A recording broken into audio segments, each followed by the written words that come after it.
Okay, everybody. Cameras rolling. 3, 2, 1. Cue Roger. Hello, good evening, and bollocks. Cut! Due to a serious administrative error at the BBC, Roger has been asked to present the Antiques Roadshow. Oh, Roger, you're late. I thought you weren't going to make it. Sorry, Tom, there's some sort of fucking jumble sale going on outside. You can hardly move out there. No, Roger. That's all part of the programme. People bring their antiques along for us to look at. But what about the bands? Where do we fit them in? It's not that kind of roadshow. This is an antiques roadshow. Ah. Now, hurry up. We'll be starting in a few minutes. This is Headley Smedley Smythe. He's an antiques expert and he'll be your co-presenter. Good afternoon. Oh, right, so there's two of us, like Top of the Pops, yeah? Okay, everybody, stand by for the introduction. Cameras rolling. 3, 2, 1. Cue Roger. Hey, all right. Welcome to this week's Antiques Roadshow with me, Roger Mellie, and... Me, Headley Smedley Smythe. Yeah, what a show we got lined up for you this week, eh, Headley? Cut! Roger, why have you taken your tie off? Hey, wake up, this is kids' TV. You've got to give them what they want. Ties are boring, right? Roger, listen to me carefully. This is the Antiques Roadshow. It's about antiques, and it goes out on Sunday evenings. Okay, you want me to play it cool, yeah? No problem, let's go for it. Right, we'll start with the lady over there. She's brought along a rather interesting-looking vase. Roger, you comment on the vase, then bring it to Headley to give us an expert evaluation. Okay, stand by. Roll camera. 3, 2, 1, and cue Roger! Hey, I bet this vase is worth a few bob. What do you reckon, Headley? Well, it appears to be of Japanese origin, 17th century, extremely well made. Well made? No, look at it. The handle's come off. Cut! How could you be so careless? This is a priceless family heirloom. No, it's not. It's a fucking vase, isn't it, Headley? We're not quite there yet, are we, Roger? My vase! Listen, we'll be looking at a rather splendid chair next. This time, try to be a bit more enthusiastic. Try to show a bit of artistic appreciation. Okay, 3, 2, 1. Cue Roger! Ooh, you fucker. Look at this chair. Good, isn't it? Yes, Roger. Possibly an early 18th century French piece, beautifully carved in mahogany. Mind if I have a quick shot on it? Worth in its present condition at least £5,000. That much? Oh, fuck! It's simply not good enough, Mellie. Too right. It was riddled with woodworm. Wasn't worth a fart. Oh, not the chair. Your performance, Mellie. Oh, what was wrong with that? Listen, I'm going to give you one last chance.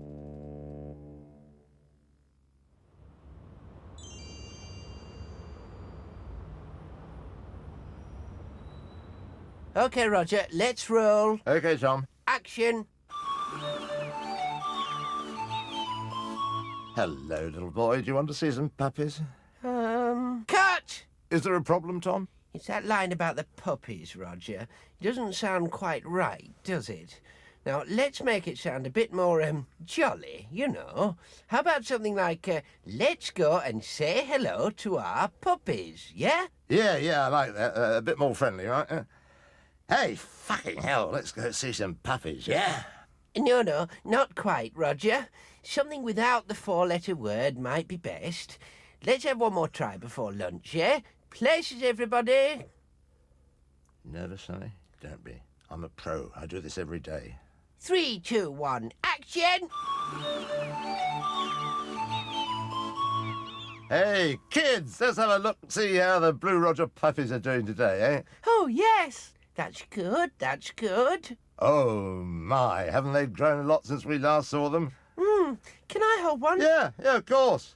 Hey, look at this. This one's got a little penis here. Good grief. Look at it. Can you see that on camera? Cut! Roger, the producer wants to see you in her office right away. Cheers, Tom. I'll pop up in a second. For God's sake, what's the matter with you, Mellie? I've never seen such a display of vulgar, crude, unprofessional misconduct in my whole career. You're not fit to sweep the studio floor, never mind present a children's TV program. You're disgusting. You're fired, and I hope I never see your face on TV again. Sorry about your job, Roger. Ah, forget it, Tom. It's all in the game. That's show business. I'm a professional. Life goes on. Actually, I was thinking of moving on soon anyway. But the series hadn't even started yet. No, Tom, quit while you're ahead. Never let the grass grow under your feet. I've got my own plans. I've written a new show, new format. A game show. Can't go wrong. A game show, eh? Good idea. What's it called? It's called Celebrity Bumhole, and it's a winner. It's simple. A celebrity shoves their ass through a window with 6 question cards sticking out of it. The host, that's me, pulls one out and reads the question. Whichever contestant gets the answer right then has to name the mystery celebrity. If they get it right, they win a car. If they get it wrong, they get a poke up their bit. Yeah, great, Roger. But will anyone buy it? Excuse me, I'm head of early evening programs on BBC One. We're looking for new game show presenters with fresh ideas like yours. I'll give you £500,000 a year to come and work for the BBC. Hey, fuck me, you're on.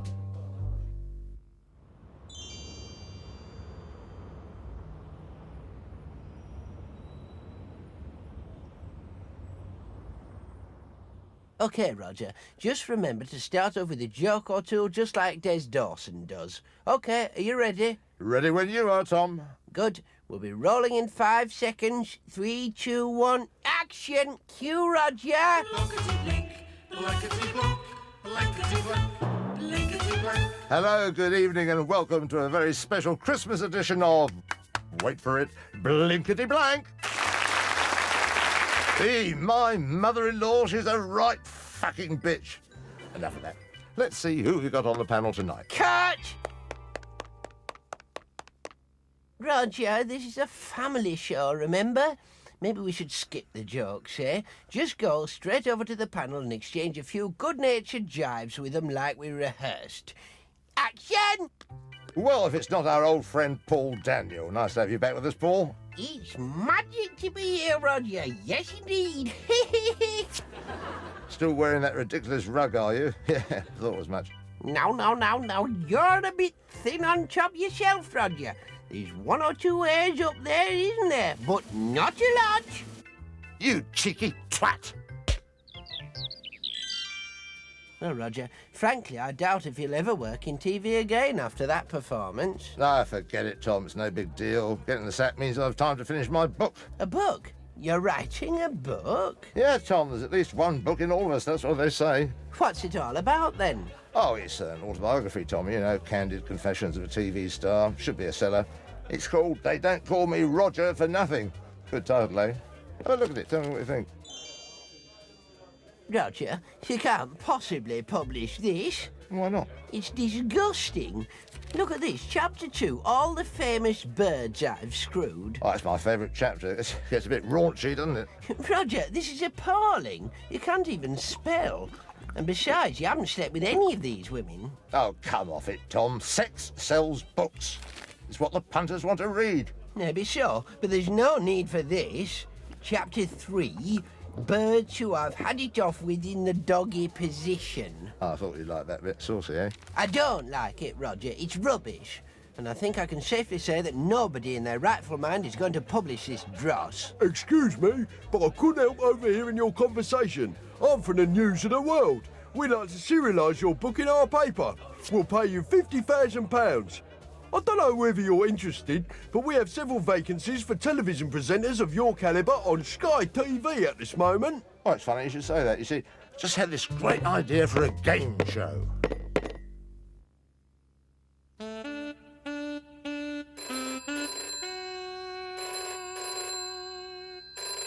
Who the fuck's that? Don't you know what day it is? Roger, it's me, Tom. Have you forgotten? You're supposed to be taking part in Fulchester TV's first celebrity golf tournament today. You should have been here at the golf club over an hour ago. Who is it, Roger? Oh, my toes are getting cold. Would you like to warm them up again for me, Roger? Oh, shut up, will you? It's business. Listen, Tom, I'm a bit tied up right now. I hit the jackpot last night, and I've got both my hands full, if you know what I mean. I don't care what you've been up to, Roger. Everyone's here. Tarby, Brucey, they're all waiting. And I've got a whole crew here on overtime, sitting doing nothing. Okay, cool it, Tom. Don't get excited. Just buy everyone a couple of drinks, relax, and I'll be there in 20 minutes. I do apologise for the delay, gentlemen. It's most unlike Roger. Ah, at last, here he comes. Hi, Tom. Lovely day for it. Sorry about the hold up. I've been practising my swing, you know what I mean? Scored a couple of birdies, played 2 quick holes, sank a long one, got my end away, had a quick... The less you say, the better, Roger. Have you met our celebrity players, Bruce Fivesyth and Jimmy Tarbrush? Nice to see you, nice. Ho-ho! Is there any way I can get a drink round here, Tom? Roger, could you at least try to be polite to the other celebrities? Large whiskey. Yes, sir. They're doing this for charity. They've come a long way and gave up their spare time for nothing. For nothing? Fuck me, Tom. I'm not playing golf for nothing. I don't get out of bed for less than $3,000, and 4 on Sunday. We'll discuss that later. In the meantime, we're 4 hours behind schedule. Come on, Roger. I want this event to be a big success. Right, who goes first? Darby won the toss, and that's all he'll win today. Ho-ho! And mind you, Darby, a man of your age should be taking it easy. And I wouldn't say you were mean, but the last time you opened your wallet... Ho-ho! Just ignore the cameras and behave naturally. Relax and tell a few jokes. You'll soon get the hang of it. Ho-ho! Here goes! Hey, Tarby, have you heard the one about the bloke with the 12-inch cock? Hold it!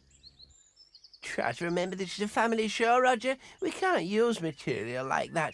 Just stick to amusing chit-chat and try not to put the other players off. Okay, Tom, leave it to me. Your turn, Roger. Come on, give us a 12. Ho-ho! Right, give me one of those bats, will you? This bastard ought to shift it. Hey, careful with that one. It was a gift from my wife. You want to take that one back? It's fucked. I think I'll use a 7-iron from here, Tubby. Or maybe a 6. I can see the pin. You can see the pin? Ho-ho! I wonder what was keeping your trousers up. Has anyone seen my bastard ball? My wife's so ugly, etc., etc., etc. Hey, Tom, I'm bursting to use the bog. Is it okay if I... No, Roger. You can't leave while we're recording. Wait till you get back to the clubhouse. Oops, too far to the right. I'm in the bunker. You're worse than Hitler, you are. Ho-ho! He was always going in bunkers. You should have brought a bucket and spade, Brucey. Hey, Jibba. Hold on a minute, will you? I'm just having a dump. Good shot, Brucey. You had a very tricky lie there. Ho-ho! Ho-ho! Who's patting first? Me, my ball's nearest. No, Roger, that's my ball. Oh, fuck off, right? It's my ball. I'm taking that one again. You put me off. Hooray! Got the bastard. Right, I've won. Last one to the bars are queer. Roger, that was the first hole. There's another 17 still to play. What? Oh, sod that. I'm off. See you in the bar. I'm terribly sorry, but Roger's feeling a little unwell. We'll have to carry on without him, I'm afraid. Never mind, I'm sure we'll manage. Congratulations, Brucey. The best man lost. Ho-ho! But well done anyway. No, honest, it was a good game, etc. Right, that's it. I'll go and see if I can find Roger. Roger, we're finished. I really think you ought to congratulate the winner and try to make up for your earlier behaviour. Cheers, Tom. I'll be right with you. Unless we make a good impression, stars like Brucey won't come to future events. Come on then, Roger. I don't want Brucey to leave here with a bad impression of Vulchester TV. On behalf of FTV, many congratulations on your win, Mr. Fivesyth. It was a good game, and we've helped raise enough money to buy another bus for the underprivileged kids or something. Hey, Brucey, what can I say? You've done fucking marvellous winning that, and honestly, you really have. Cheers. Thank you. Come on, hey, put it there, pal. Mates, eh?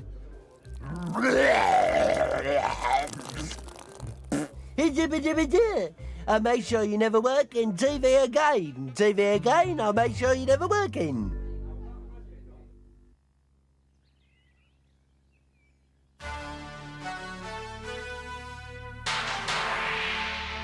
You're watching BBC One, and now it's time for Challenge Annika. Hey, it's that bird with the arse. Oh, I wonder what all this is about, eh? This week, we've got 48 hours to build a riding school for blind orphans. So first of all, I'd better get on the phone to the builders. Tom, I've just had a great idea for a programme. I've got it, Tom. A brilliant idea that will put Mellie Vision Productions on the map. Each week I'm given an exciting new challenge to carry out, which will benefit a charity. Building hospitals, riding schools for the elderly, you know, the sort of thing. And I'll drive around, organise it all in a big yellow lorry with Challenge Roger written on the side. It'll make dead exciting TV. I'll also need a tracksuit and one of them portable phones, you know, the expensive kind. This idea, it sounds a bit familiar.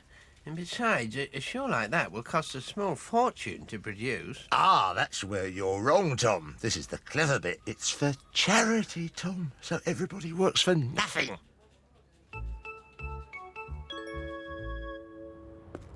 Are we all set, Roger? We've got the camera. Where's the lorry? This here, it's not as big as I'd have liked, but it'll do the job, I suppose.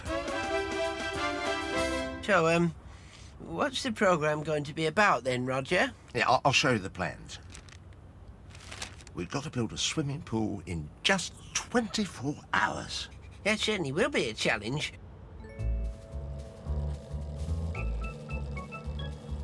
This swimming pool, where will it be? Who's it for? I'll tell you all about it when we get there, Tom.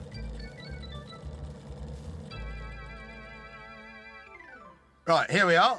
Roger, this place looks familiar. The swimming pool will be going here. But Roger, this is your house. Yeah, but the pool is for charity, Tom. See, the kids and the old folks will be able to use it sometimes, and... Oh, anyway, let's get on with it, shall we? We've only got 24 hours, remember? OK, Roger. Ready when you are. Hello and welcome to Challenge Roger. And what a challenge we've got this week. Somehow or other, we've got to transform this shabby-looking lawn into a luxury swimming pool in just 24 hours. And, of course, it's all for the kids and the old folks. First, I'll have to get on the phone and try and sort out a builder or something.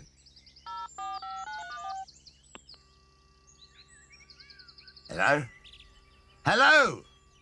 Is anyone there? It's no good, Tom. It's fucked.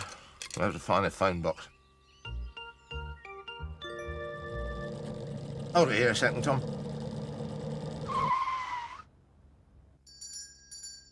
Hi, I'm a television celebrity called Roger Mellie, and we're busy filming a show called Challenge Roger. Really? Yeah, we've just got under 24 hours to build a swimming pool for the kids and the old folks, and we need your help. We desperately need 1,000 cans of lager and about 200 packets of cigarettes. What? We've only got 23 hours and 48 minutes to go. Can't you help us? Well, I can sell you them, but it'll cost you a small fortune. Sell them? You tight-ass git. This is a charity show. You're going to look a right shitbag when this is on the telly. You just wait. Come on, Roger, just leave it, eh? I'll ruin you, you miserable old sod. Oh, we found a phone at last. Now to find a builder. Oh, here we are, Murphy J. Builder. Give him a ring. Let's hope there's someone in. We've only got 22 hours and 5 minutes left. Hello? Murphy's Builders? Hello? Hello! Oh, fuck! Have you got 10 pence apiece, Tom? Hurry up, will you? The pips are going. Well, here we are back at the site with Mr. Murphy, who is somehow going to build us a swimming pool in just 18 hours, because that's all the time we have left. My, this is exciting. Come on, Tom, let's leave him to it, eh? I'm nipping down to the pub for a few jars. We'll pop back later and see how he's getting on. Oh, hi, we're filming Challenge Roger, a new charity TV show, and we're building a swimming pool for the kids. Can we have a couple of pints of lager and 2 double whiskies? You will mention the name of my pub on the telly, won't you? Oh, yeah, no problem. Great! The drinks are on the house. Well, only 2 minutes left. Let's see how it's doing. Well, Mr. Murphy, less than a minute to go. How's it going then? Ah, well, I've just about finished, so I have to be sure. Hey, fucking hell, Tom, look at this. It's just what I've always wanted. Brilliant, eh? I do hope the kids will like it, so I do. Well, thanks to Mr. Murphy and everyone else who helped, we'll make sure some orphans or somebody or other gets to use the pool later. And that's all from Challenge Roger. So until next time, it's good night from me. Hey, I feel great, Tom. Doing a show for charity. Marvellous, helping the kids. Yes, but what are we going to do with the programme now that it's finished? Well, what do you think we're going to do? Flog it to the BBC and keep all the loot for ourselves. Cheers.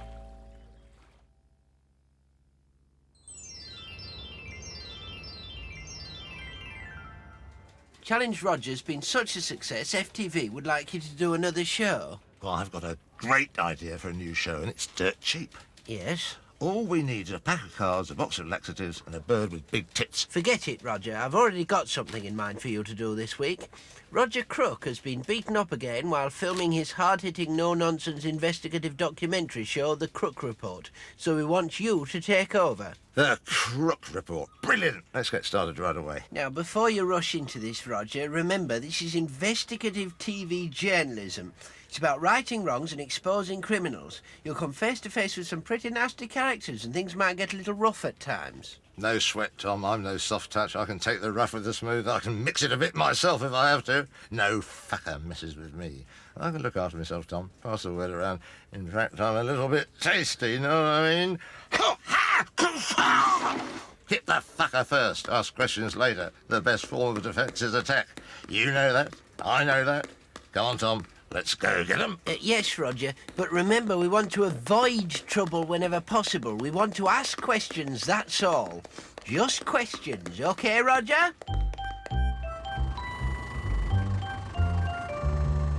Right, Roger, we're investigating the slum landlord who owns this building. I want you to go in, take a look around, and interview a few of the tenants. OK, Tom, here we go. I'll lead the way.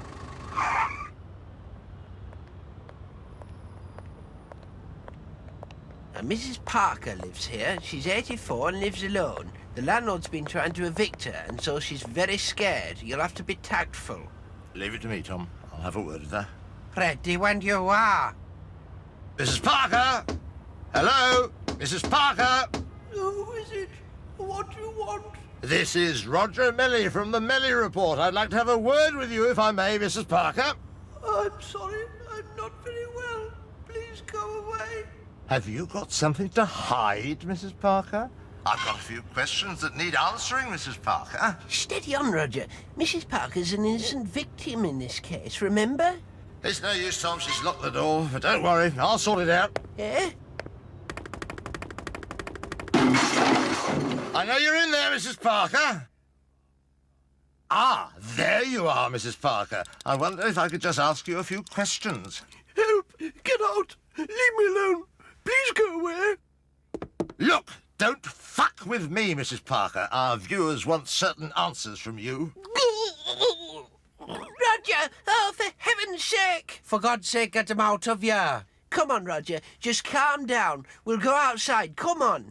No one fucks me about, Tom. Just take it easy. Can we get you a nice cup of tea, Mrs. Parker? Mrs. Parker? Roger, you've got to be calm, sympathetic and tactful at all times. Do you understand? I'm with you, Tom. Message received. I know what you're saying. You want me to try the softly approach. That's it, exactly. We're going to have a word with the landlord next. He's called Mr. Mackenzie. No problem, Tom. I'll nail that bastard, don't you worry. Now then, Roger, Mr. Mackenzie's in that cafe across the road. Roger, what's that? This? Oh, it's just a bit of insurance, Tom, in case things turn nasty. Don't worry, I won't use it unless I have to. Give that to me. You can't go around hitting people with a lump of lead pipe, you bloody idiot. Now hurry up. Mr. Mackenzie will be leaving the cafe any minute now. Ask him about Mrs. Parker. OK, Tom, will do. Now remember, be polite but persistent. Go on, Roger. I know you can do it.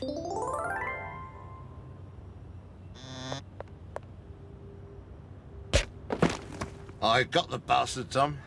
That's not the landlord. That's Mr. Mackenzie over there. Oi! I want a word with you.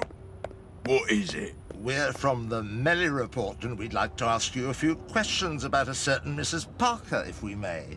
Does that name mean anything to you, Mr. Mackenzie? Parker? No, I don't recall anyone by that name. Well, perhaps I can refresh your memory, Mr. Mackenzie. You've been trying to evict Mrs. Parker from her flat. I've seen that flat, and frankly, I don't think it's fit for human habitation. Would you live there, Mr. Mackenzie? Sorry, I have no comment. You'll have to talk to my solicitor. It's a pity your tenants can't afford solicitors, isn't it, Mr. Mackenzie? Ah, look, Mr. Mackenzie, it's the police. Perhaps you'd rather talk to them. I dare say you'll be living in pretty squalid conditions yourself from now on, Mr. Mackenzie. In prison. OK, boys, he's all yours. Take him away. Well, that's another villain banged to rights. This is Roger Mellie for the Mellie Report, signing off. Are you all right, Mr. Mackenzie? And don't forget to tune in next week for another... Mr. Mellie, I'm arresting you for assault, breaking and entering, and behaviour likely to cause a breach of the peace. You have the right to remain silent. However, anything you say will be... bollocks.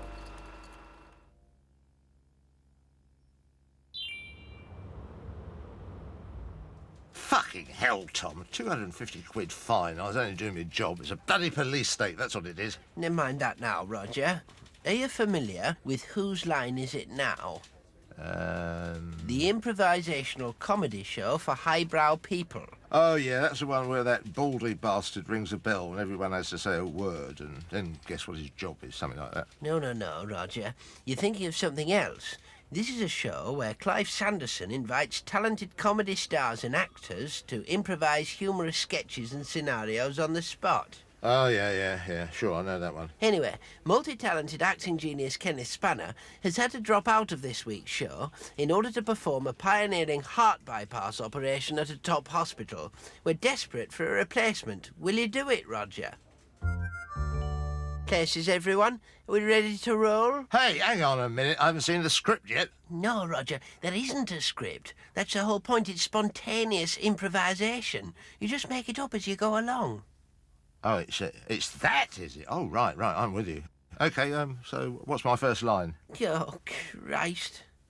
Forget lines and scripts, Roger. Just watch the others. You'll soon get the hang of it. And action! Hello, and welcome to the show that makes Homer's Odyssey look like a Greek tragedy. Hey? Tonight's guests are Ed Lardstein, Joseph Florence, John Nations, and Roger Mellie. So, without further ado, let's go on to our first game, in the style of... I'm going to ask Roger and John to improvise a scene in which a man visits the dentist's in the style of a Sheridan Restoration comedy. You what? Aha, methinks, forsooth, perchance, that ye hath cometh verily for a check-up. Tom, what the fuck is he on about? Cut! He's improvising, Roger. You have to do the same. I know all that, but he's got a fucking script. I haven't. Please, Roger, bear with us. If you just sit for a while and watch the others, I'm sure you'll get the hang of it. And now I'm going to ask each of you to improvise a verse in the style of a poet of your choice. So, if you'd like to go first, John, and can we have a poem about a lemon squeezer, please? I'll do it in the style of the 18th century French poet Edouard Lapagère. Donnez-moi un squeeze avec son squeezer. Yes, well worth 50 points there. Now we'll make it 100. Right, Roger, your turn. I'd like you to draw a poem about changing a light bulb in the style of a poet of your choice. When you're ready. OK, I'll do it in the style of Muhammad Ali. Brilliant, Roger. Oh, great choice. I knew you'd get the hang of it eventually. Float like a butterfly, sting like a bee. Take that, you little Scottish twat. His name is Roger Mellie.